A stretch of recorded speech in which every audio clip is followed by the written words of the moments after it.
Now at 12:30, a Christmas crook stole a kettle full of cash that was meant to go to the Salvation Army in just days before Christmas.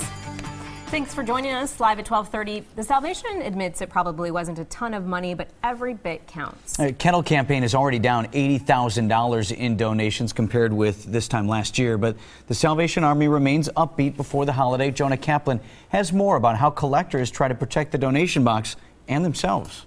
And as sad as it was to know that somebody stole a kettle like this, it's kind of remarkable to think about. It doesn't happen more often because really it's a bucket you could just kind of snatch away.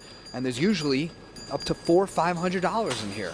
Michelle Flaggy first rang the Salvation bell 2 years ago. I enjoy seeing all the kids come out of the stores with their toys and their parents, and happy to wish them a Merry Christmas. Flaggy also believes in her mission to ring a bell of awareness and not alarm. Salvation Army orientation teaches collectors to guard their kettles and themselves. The Salvation Army has warned us about that. They said your safety comes first. Try to just keep yourself safe, and if something happens, to go inside and call 911. That lesson ultimately proved its value yesterday when a collector reported a stolen red kettle outside this supermarket in Glendale. Police report the crook came armed with heavy bolt cutters. The bell ringers are more important than the money. Human life is more important than what might go in a kettle. Ironically, the amount of money that goes in the kettle is about what we would give out in food and gifts to this person if they would have come to the Salvation Army and signed up for Christmas assistance. So you have some advice for the person that stole it? What would you say?